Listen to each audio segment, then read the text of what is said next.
sencillez, humilde carpintero, con sencillez, glorioso San José, hiciste bien tu labor, obrero del Señor, ofreciendo trabajo y oración.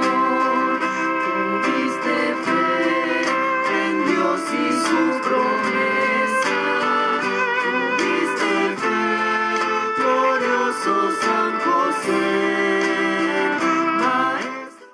Queridos hermanos, aquí estamos ofreciéndoles este segundo envío, este especial de San José, con amor de Padre.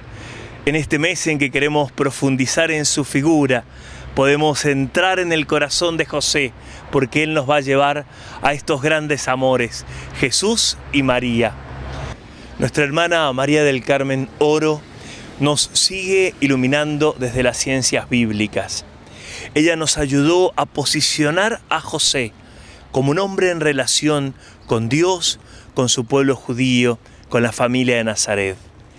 Hoy nos va a llevar a una nueva página del Evangelio que presenta a José como el hombre justo. Trataremos de entender, a la luz de la Sagrada Escritura, qué significa ese título que acompaña a nuestro patrono. Bien, les había invitado en el encuentro anterior a que durante esta semana pudieran leer el relato del Evangelio de Mateo, esos versículos que continúan. Acá nos vamos a detener en esta afirmación que hace Mateo en el capítulo 1, versículo 19. José, su esposo, el esposo de María, que era un hombre justo. Y continúa la narración. Me quedo acá, que era un hombre justo. Entonces, vamos a tratar de comprender qué es lo que quiere decirnos acá Mateo de José con esta expresión, era un hombre justo. Porque quizás nosotros por ahí podemos interpretar este término desde el lenguaje habitual de nuestra cultura contemporánea y a lo mejor no es exactamente lo mismo que se entiende en la Sagrada Escritura por hombre justo. ¿Quién era llamado así en el Antiguo Testamento, por ejemplo? Y aquellos amigos de Dios que caminaron en su presencia, por ejemplo Abraham, ¿no? Y muchos otros. La característica del hombre justo no es como podría por ahí pensarse el de un hombre impecable, perfecto, sin fragilidades o que no comete errores. Eso no es el concepto, diríamos, de justo, ni tampoco el hombre que cumple estrictamente las normas, las leyes, etcétera, sino que se trata en realidad de aquel buscador de Dios, aquel que experimenta en su corazón aquel llamado de Dios, ese llamado que Dios hace a todos los hombres, pero que no todos lo perciben o lo escuchan, o no todos, diríamos, le dan curso.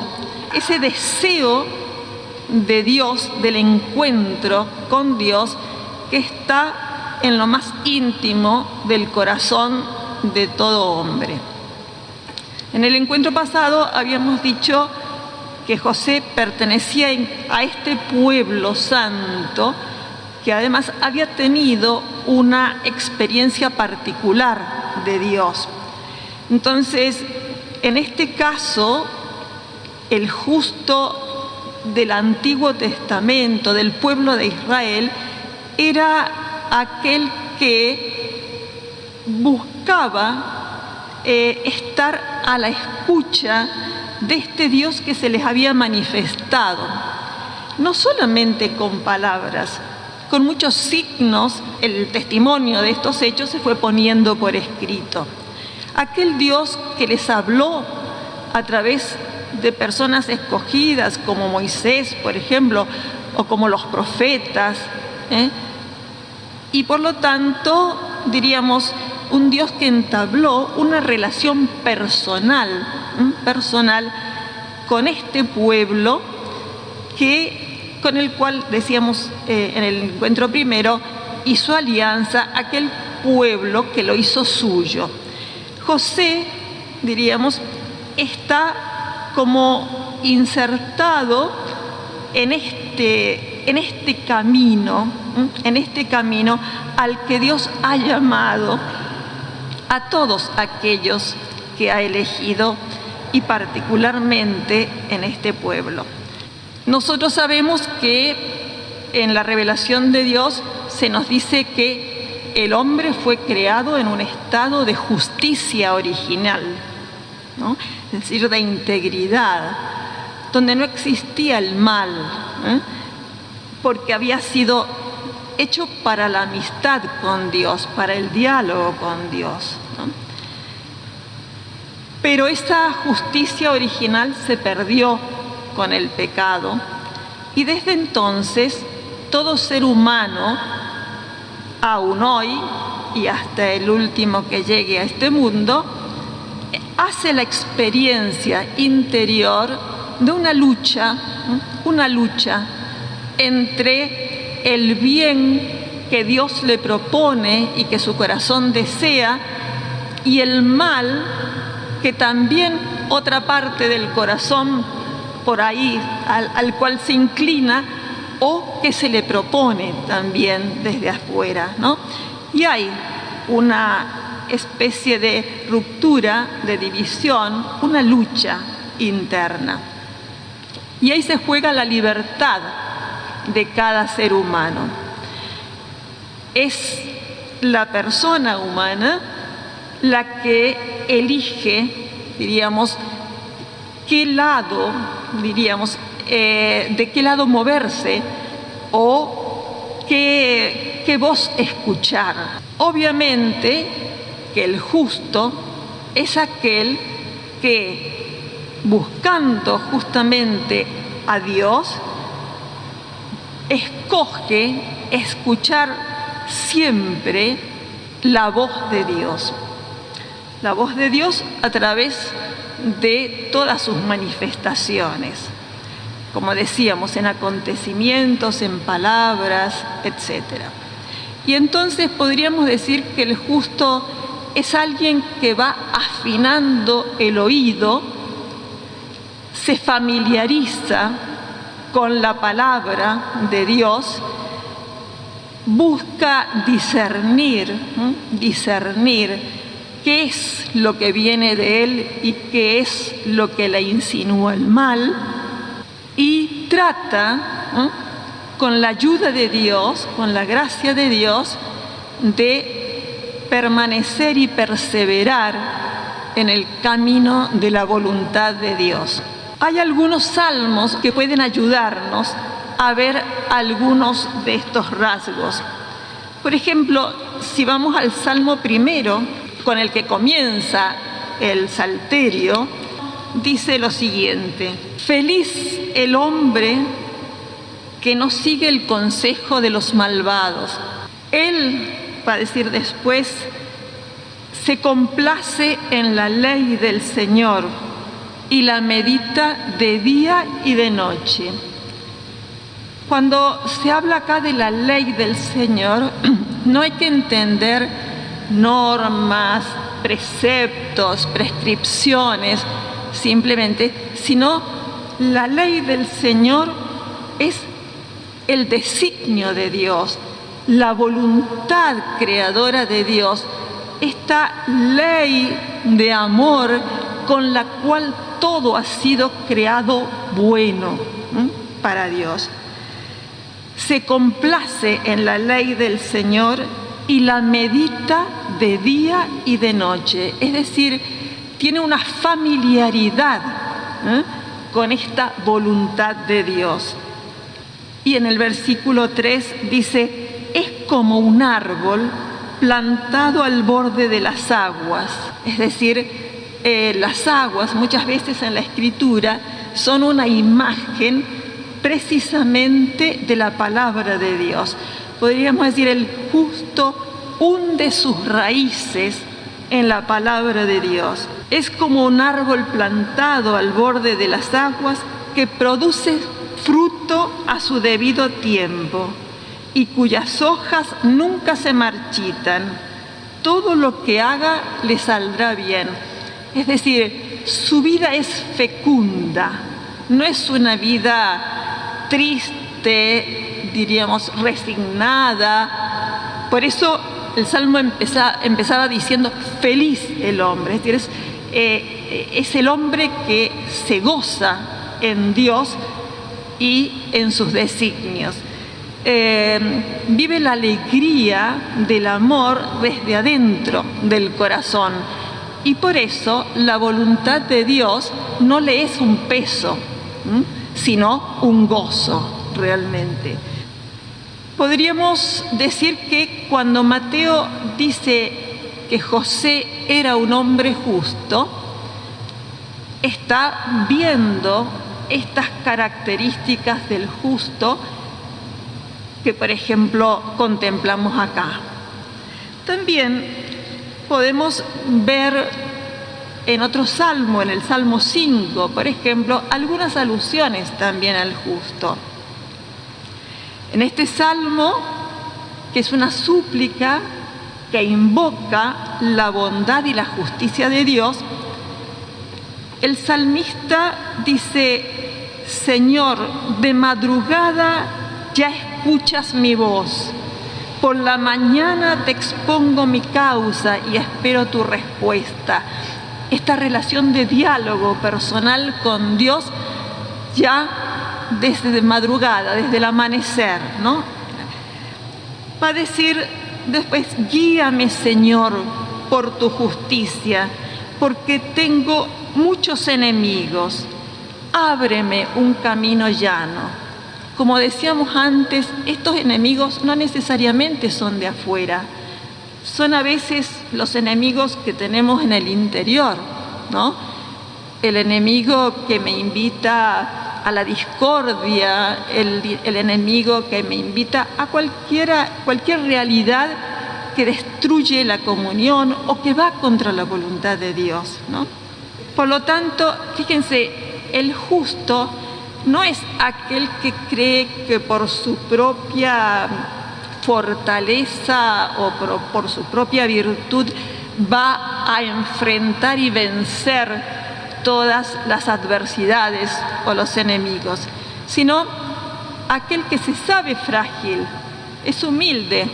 Humilde viene de humus, ¿no? de barro, somos barro. Es decir, se sabe frágil, sabe que comete errores, experimenta también debilidades, pero sabe que su fortaleza es Dios, su poderoso auxilio y protector. Y entonces, ante la lucha, pide auxilio, pide a Dios, ¿no?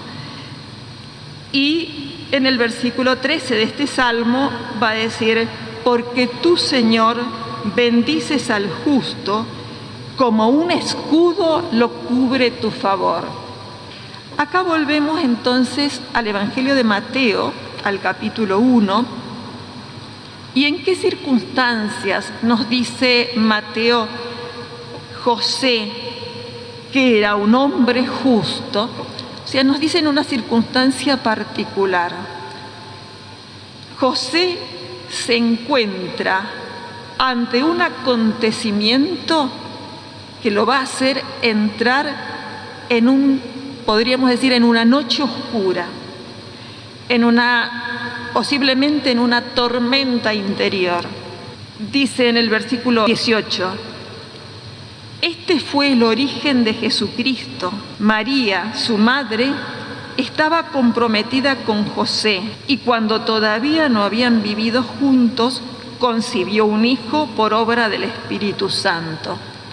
Eso lo sabemos nosotros, pero esto no lo sabía José, que María, el hijo que llevaba en sus entrañas, era fruto del Espíritu Santo. Todavía no le había sido anunciado esto.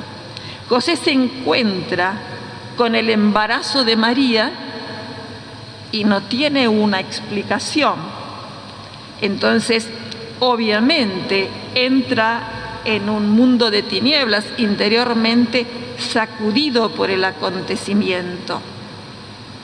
¿Qué debe hacer? La ley de Dios señalaba qué se debía hacer y todos conocemos. En realidad, el texto nos dice cuando todavía no habían vivido juntos, porque en los desposorios que se celebraban en el pueblo de Israel había dos etapas.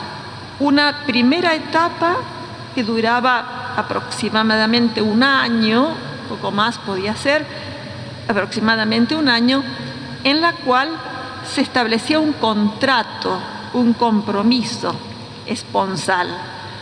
Y desde ese momento ya estos novios eran considerados esposos. Por eso se habla del esposo o del novio, además indistintamente, porque desde ese momento había una mutua pertenencia a través, diríamos, de un juramento, de un contrato.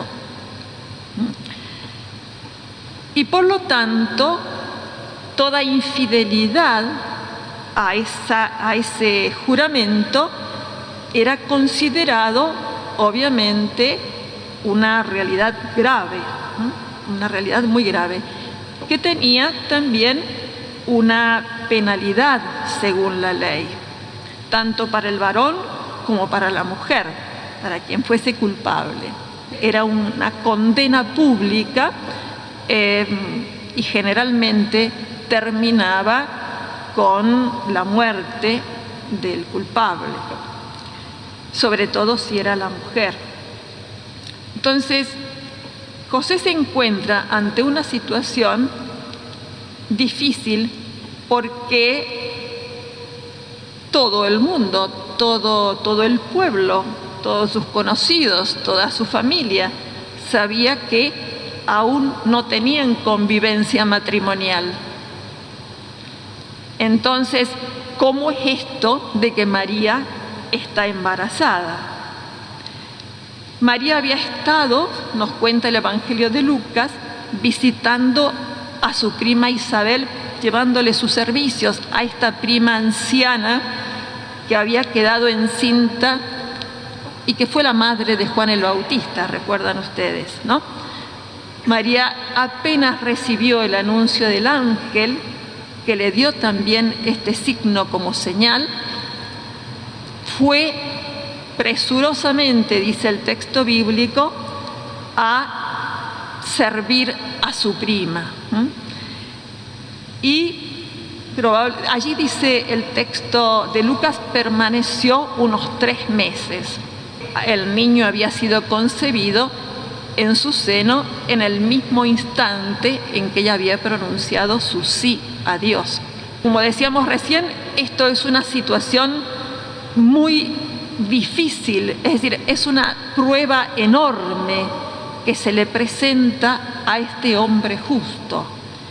Indudablemente que lo que hace José es ponerse en la presencia de Dios, buscar su auxilio, tratar de discernir, considerar, buscar en él la luz para afrontar este acontecimiento.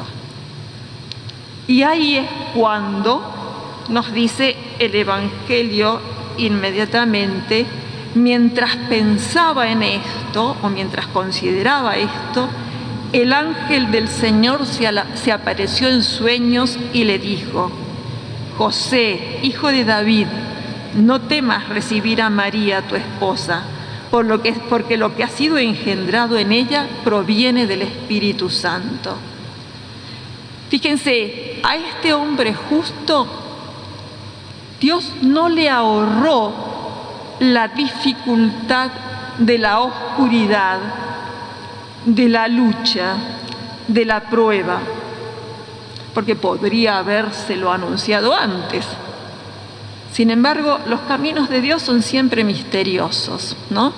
Dios le pone en conocimiento a José de lo que ha obrado el Espíritu Santo en María y, por supuesto, espera una respuesta de José. Como el ángel esperó la respuesta de María, o Dios esperó la respuesta de María a lo que le comunicaba a través del ángel, también Dios espera acá la respuesta de José a través del ángel. José tiene que adherir al designio de Dios para poder hacer la voluntad de Dios. José indudablemente tenía otros planes, otros proyectos con María, pero como hombre justo que busca la voluntad de Dios, vemos en una forma muy resumida, como lo narra el texto, que su corazón generoso y valiente está preparado para renunciar a sus propios proyectos y asumir el de Dios.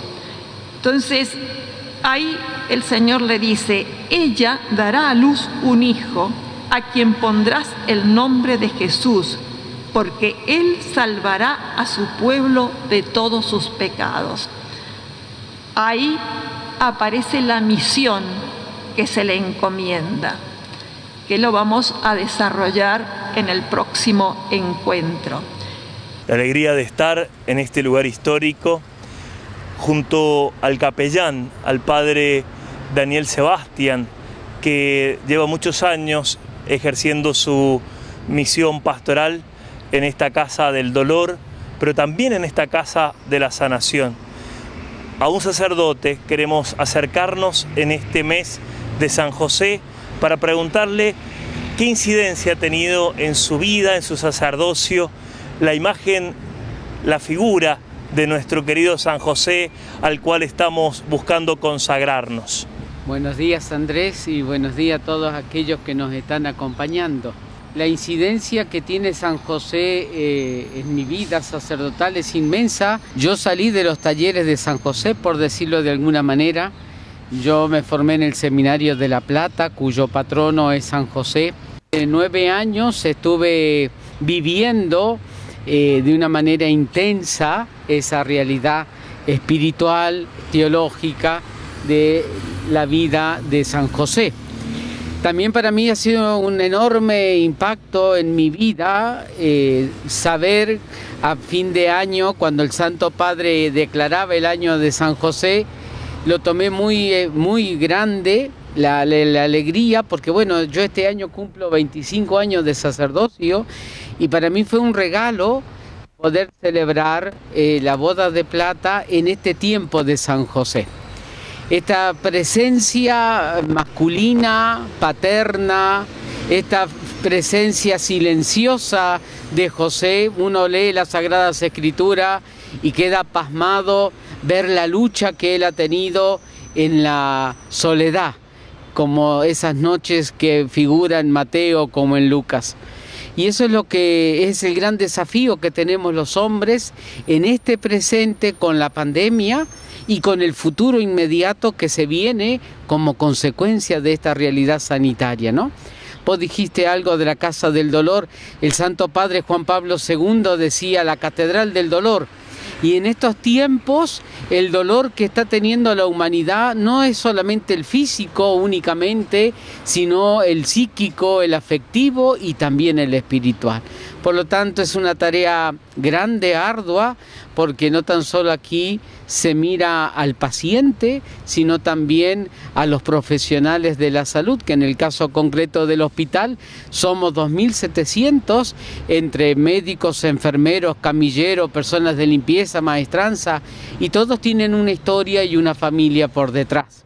Entonces es todo un desafío trabajar en esta pequeña parroquia como es el Hospital Rawson. Hemos conocido y vamos conociendo múltiples patrocinios que la Iglesia como Padre amado le ha ido dando a lo largo de su historia. Tal vez uno muy común, con mucha fuerza, es llamarlo patrono de los enfermos y patrono de los moribundos, patrono de la buena muerte. Bueno, contanos alguna experiencia de San José en medio de los pasillos de este Hospital Rawson, donde hayas buscado su intercesión, donde hayas tenido que tomarte de la mano para poder llevar ese consuelo y esa esperanza a los hermanos aquí internados. Una de las cosas que más me impactó en estos 7, 8 años de capellanía del hospital, uno venía con la idea de administrar los sacramentos y sin embargo en estos tiempos es más el escucha que el administrar el sacramento como tal. Tal vez que el sacramento es un segundo momento, ¿no? Y entonces el escuchar, el consolar, el contener a modo de José, ¿cuántas veces lo habrá hecho con su hijo Jesús? Eso me ha ayudado también trabajar la imagen del silencio en mi ministerio, en mi vida interna acá. Visito al enfermo y a lo mejor físicamente no me podrá hablar, responder o escuchar porque puede estar entubado, puede estar por un montón de cosas, pero sabemos que nos escucha. Entonces por ahí estar con él, estar un rato, hablarle a los oídos, hace que obviamente experimente esa realidad que José tuvo en su vida paterna con Jesús en el marco de la Sagrada Familia, ¿no? Que tal vez eso es lo que yo les invito a los papás que tienen hijos, adolescentes, son tiempo de escucharlos y de contenerlos en este tiempo que nos toca vivir. Quería compartir con ustedes la oración y la bendición. Quisiera que supieran comprender que trato de entenderlos, porque también a mí el Señor me ha regalado la noche del dolor. Este año falleció mi papá, tengo mi madre que es una persona mayor y sé toda esa realidad como hijo, no como sacerdote únicamente, ¿no? Y una de las cosas que más me ha impactado en este tiempo es el miedo. Es eso lo que yo les pediría a ustedes, que con la oración diaria, el ofrecimiento, el sufrimiento, lo lleven a la presencia de Dios para vencer el miedo. No estamos solos. Su presencia nos acompaña. En esta sociedad alocada que vivimos, que tenemos el miedo de saber quién dice la verdad o la mentira, solo el Señor nos puede sostener. Que esta presencia de José en nuestra vida, en la vida personal, en la vida familiar, en la vida de padre, en la vida de hijo, sostenga nuestra vida humana, sostenga nuestro corazón, sostenga nuestra devoción y nuestra misión, ser padres, ser cristianos, ser hijos de Dios. Sepan que con esta presencia de José interceda también por cada uno de aquellos que están solos en el lecho del dolor, que son muchos en este tiempo, pero sepan que su amor y su presencia los acompaña. Que Dios los bendiga a ustedes. Desde el Hospital Rawson a todos los enfermos del mundo entero. Y rezamos especialmente por los de tu familia, por tus amigos, que sabemos que necesitan de esta oración. Señor Jesús, nuestro médico divino, te pedimos que nos guardes y protejas del coronavirus y de todas las enfermedades letales. Ten piedad de todos los que han muerto, sana a todos los que están enfermos, ilumina a todos los científicos que están buscando un remedio. Fortalece y protege a todos los asistentes sanitarios que están ayudando en estos momentos a los enfermos. Dale victoria a todos los responsables civiles que están intentando limitar el contagio. Y dale la paz a todos los que tienen miedo y están preocupados, especialmente a los ancianos y a las personas que están en situación de riesgo.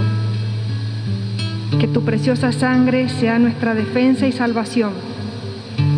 Por tu gracia, transforma el mal de la enfermedad en momentos de consolación, crecimiento en la fe y esperanza.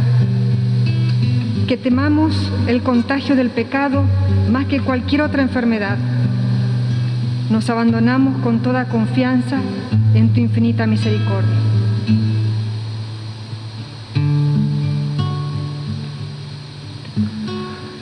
San José, tú que cuidaste de Jesús y María, te pido por mis hermanos que sufren alguna enfermedad. Alivia sus dolores, fortalécelos en sus tentaciones, dales vida y salud, si es para mayor gloria de Dios y bien de ella. Amén.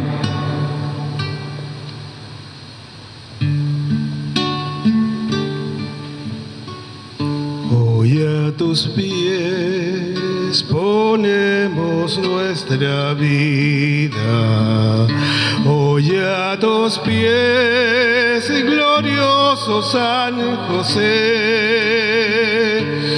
escucha nuestra oración y por tu intercesión obtendremos la paz del corazón.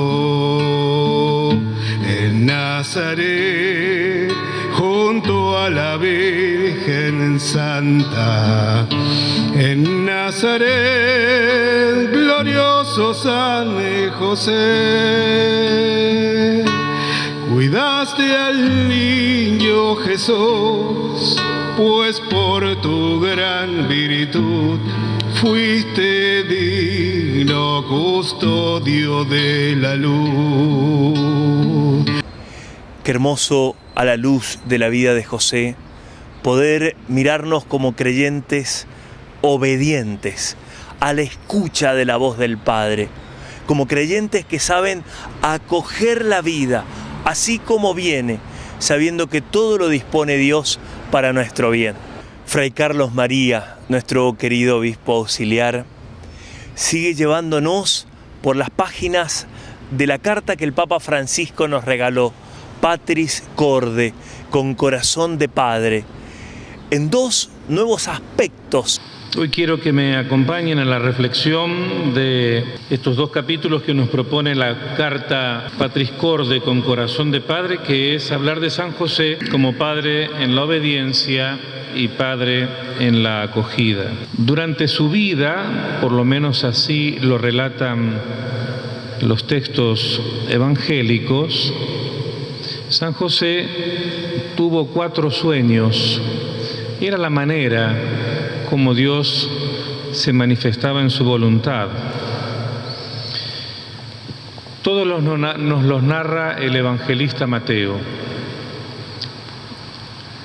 El sueño de aceptar a María como esposa, luego en donde es avisado en sueños que Herodes quería la muerte del niño y entonces es ordenado a que vaya a Egipto hasta que el Señor le dijera. El tercer sueño es la vuelta de Egipto hacia la tierra prometida, pero allí mismo, en otro sueño, Josué fue avisado que ya no reinaba Herodes en Judea, pero sí su hijo Arquelao, que era también bastante peligroso, y por eso en sueño fue avisado que no fuera a la tierra de Judea y se fue a Galilea. Cuando José sueña, o mejor dicho, cuando Dios le revela su voluntad a través de los sueños, José recibe órdenes. ¿Qué más? Recibir a María por esposa. Andá, tomá al niño y a su madre y huí para Egipto. Volvé para la tierra. No te quedes en Jerusalén. Son todas órdenes que José acepta obedientemente, porque lo que nos relata el evangelista, que inmediatamente después de cada sueño, José hizo lo que le fue revelado en esos sueños. Ahí se nota entonces la obediencia de José. Pero también se nota la obediencia de José en algunas actitudes o en algunos acontecimientos que él tuvo en los relatos evangélicos. Cuando tuvo que trasladarse a su ciudad de Belén, porque el emperador había ordenado un censo. O sea, ahí ese traslado de Nazaret a Belén, que es un traslado largo, sobre todo teniendo en cuenta a una mujer embarazada. Obedece entonces José a una ley, a un mandato del emperador. También lo vemos a José, que a los 8 días del nacimiento de Jesús es llevado al templo para ser circuncidado. José también es obediente a la ley y a las prescripciones que marcaban la ley. Y así como María dio su sí en la Anunciación y Jesús dio su sí en el Getsemaní, también a José Dios le pidió varias veces que dé su sí. En el último episodio que aparece José en el Nuevo Testamento, que es cuando el niño Jesús es perdido y hallado en el templo, nos dice el evangelista Lucas que después de ese episodio Jesús vivió sometido a sus padres.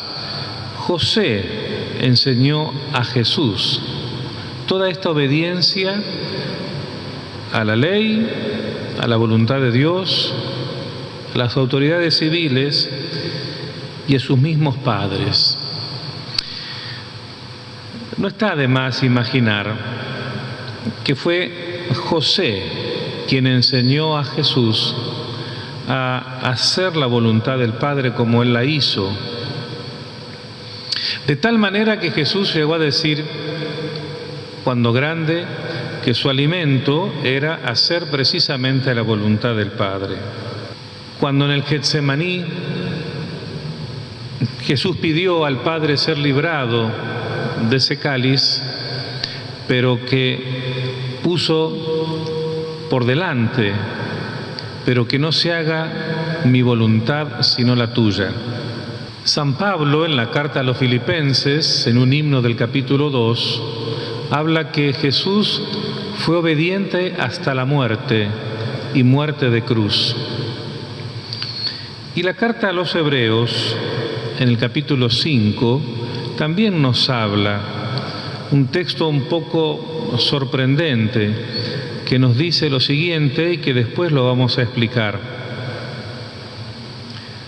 Hablando de Jesús, el cual, habiendo ofrecido en los días de su vida mortal ruegos y súplicas con poderoso clamor y lágrimas al que podía salvarle de la muerte, fue escuchado por su actitud reverente y aun siendo hijo, con lo que padeció, experimentó la obediencia. La palabra obediencia es una palabra que significa escuchar con atención. Aquel que tiene como leitmotiv en su vida hacer la voluntad de Dios, no le queda otra que tener una actitud obediente, es decir, de escucha de la palabra de Dios. Porque obediencia no es simplemente una cuestión de cumplir órdenes, sino también es una cuestión de querer, en este caso, cumplir la voluntad de Dios. Por eso el Catecismo de la Iglesia Católica habla en el número 144 de la obediencia de la fe. Obedecer en la fe es someterse libremente a la palabra escuchada. Fíjense, la palabra escuchada, porque esa palabra es verdad, y esa verdad está garantizada por Dios, que es la verdad misma. Lo podemos definir esa obediencia como una acogida de José a la voluntad de Dios. Por eso, el padre en la obediencia y padre en la acogida son dos características que se complementan y se explican mutuamente.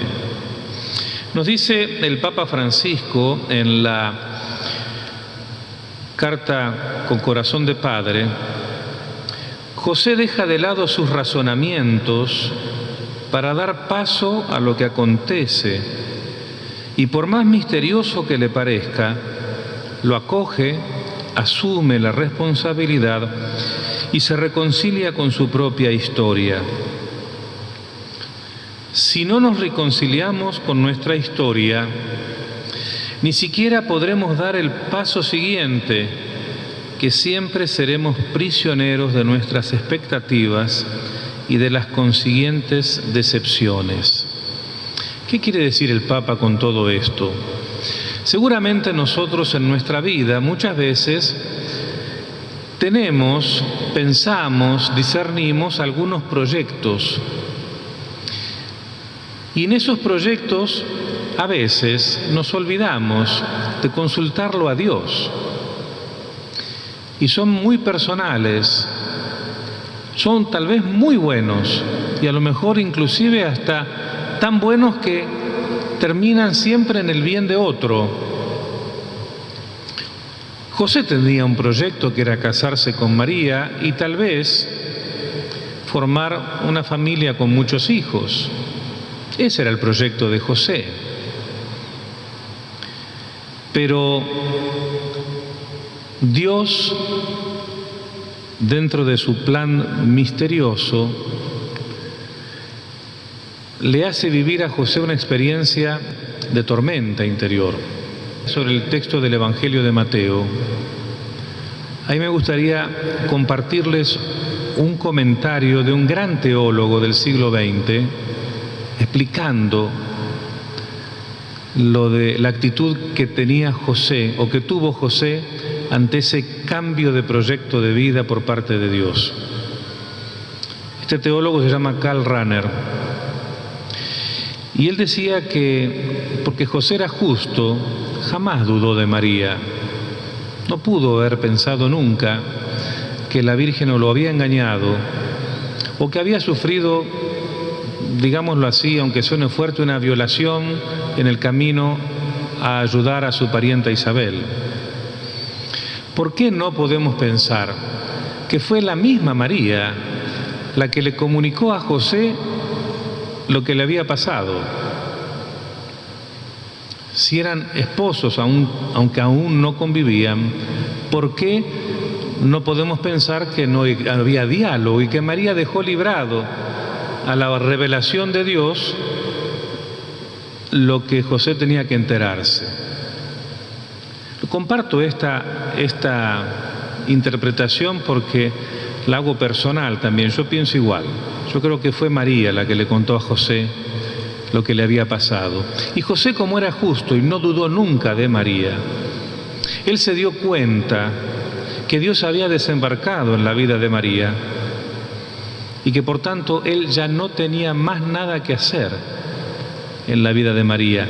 María ya no le pertenecía más y por eso decidió abandonarla en secreto. Y esto de querer abandonarla en secreto y no hacer ese repudio público que marcaba la ley de Moisés, fue para preservar la fama de María. Imagínense que en un pueblo chico, como era Nazaret, donde todos se conocían. Cuando todos se hubieran enterado que María estaba embarazada y que José la había abandonado, seguramente los comentarios del pueblo habría sido: este es un inconsciente que abandona a su mujer embarazada. Fíjense entonces hasta dónde llega esa finura y fineza del respeto de José a María, que asume él el comentario y la culpabilidad del hecho para preservar la fama de María. Pero esto lo hace por esa sensibilidad y obediencia a la voluntad de Dios, de darse cuenta que a él ya María no le pertenecía, era de Dios, y él no iba a ponerse a competir con Dios. Y en el medio de esta tormenta se le aparece el ángel en sueños y le dice: no temas recibir a María por esposa. O sea, Dios le está dando permiso a San José para que, si bien María ya es de Dios, Dios le está diciendo también: María sigue siendo tuya, va a ser tu esposa. Y vas a ser tan importante en este plan de salvación que precisamente la descendencia del Mesías, la descendencia davídica del Mesías, le va a venir por vos. Y no solamente eso, vos vas a ponerle el nombre a ese niño, le vas a llamar Jesús. Vas a tener potestad sobre ese niño. Eso significa, de alguna manera, la respuesta a la obediencia de José. Por eso José, el padre en la acogida, no nos muestra una vida que explique absolutamente todo, sino que José nos presenta una vía que acoge. Cuando un proyecto nuestro no lo podemos llevar adelante, la consecuencia es indudablemente la frustración. Nos frustramos. Solo a partir de acoger misteriosamente las cosas buenas y las cosas malas, los acontecimientos felices o tristes de nuestra vida, es como podemos hacer que nuestra historia sea una historia de acogida al proyecto de Dios. La fe es la que le da sentido a acoger eso misterioso que no entendemos. A veces nos martirizamos en nuestra propia vida haciéndonos preguntas, o mejor dicho, buscando respuestas a preguntas que no tienen respuesta. Yo siempre digo, para facilitarnos este proceso de discernimiento de muchas veces de los acontecimientos en nuestra vida, de catalogar las preguntas. Hay preguntas que nos corresponden a nosotros darnos la respuesta y que nadie por nosotros puede dar una respuesta, porque la tenemos que dar solo nosotros. Otro tipo de preguntas son aquellas preguntas que no nos corresponde a nosotros dar la respuesta, sino que le corresponde a otro, al que tenemos que tratar de preguntar, pedir consejo, pero lógicamente dar con esa persona que tiene la respuesta a nuestra vida. El tercer tipo de preguntas es una pregunta cuya respuesta nos toca dar a nosotros, pero que todavía no es el momento de encontrar la respuesta. Y esto va a implicar paciencia. Y el cuarto tipo de preguntas es preguntas que ni yo ni otro la podemos responder, sino que está la respuesta solo y exclusivamente en el corazón de Dios, y que vamos a tener la respuesta solo cuando nos encontremos con Él. Porque no nos olvidemos que no podemos pensar fantasiosamente que así como Dios se le reveló a José en sueños, también se nos va a revelar en sueño a nosotros. Ya Dios todo lo que tenía para revelar, todo lo reveló en Jesús. No tenemos que buscar más revelaciones, porque la respuesta final a todo, Dios la dio en Jesús. Y así como José acogió la historia con realismo, seguramente, como siempre lo referimos, de él aprendió Jesús, no solamente la obediencia, sino a acoger la voluntad del Padre.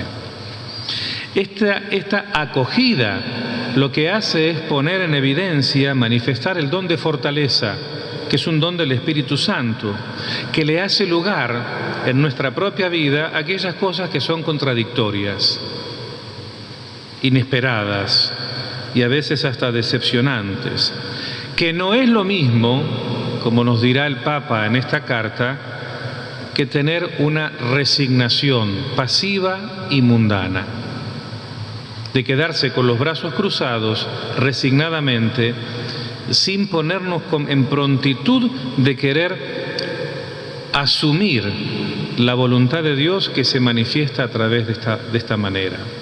Quiero volver al texto de la carta a los Hebreos que les había compartido hace unos instantes atrás, en donde nos habla que Jesús aprendió, padeció, con lo que padeció experimentó la obediencia. Sabemos en el fondo que la base del pecado original ha sido la desobediencia, porque el hombre no obedeció al mandato que Dios le había dado. Dice al principio el versículo 7, estamos en Hebreos 5:7, habiendo ofrecido en los días de su vida mortal ruegos y súplicas con poderoso clamor y lágrimas al que podía salvarle de la muerte, fue escuchado por su actitud reverente. Aquí hacemos una pregunta: si Jesús con gritos y lágrimas pidió ser librado de la muerte y nos dice la carta a los Hebreos que fue escuchado, de alguna manera nos hace ruido pues diciendo, ¿cómo fue escuchado si al final se murió? ¿De qué muerte fue librado Jesús?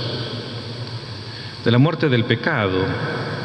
Para Jesús, el pecado era codiciar y retener lo que creemos que somos. Y por eso, como decía Pablo en los Filipenses, se humilló a sí mismo, no retuvo ávidamente la condición de Dios, sino que se humilló pasando por la condición de siervo, haciéndose obediente hasta la muerte de cruz. Y entonces aquí viene el sentido de la obediencia de Jesús, despojándose de todo aquello que quería retener. Cuando llegó el momento de la muerte, el diablo no le pudo arrebatar absolutamente nada, porque Jesús se había despojado de todo. No tenía nada para que lo arrebatara. Sobre todo de ese yo que muchas veces no solamente se revela, sino que hasta se vuelve contrario a la voluntad de Dios. El Espíritu Santo, fíjense, transformó la muerte causada por la desobediencia en ocasión de una más perfecta obediencia. Y así hizo de la muerte el remedio más eficaz contra el pecado. Fíjense lo que la obediencia de Jesús supuso para nosotros. El remedio a la muerte del pecado. Tomó una naturaleza, podríamos decir así, desobediente, porque tenía que hacerse solidario con los hombres. Esa solidaridad con los hombres también fue simultáneamente una docilidad hacia Dios. La obediencia de Jesús se mide objetivamente por todo lo que sufrió, pero subjetivamente por el amor y por la libertad con la que obedeció.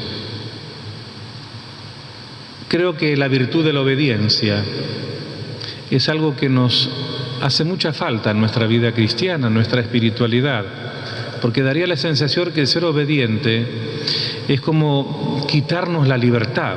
Si yo obedezco, de alguna manera no puedo hacer lo que yo quiero. Y esto es una equivocación.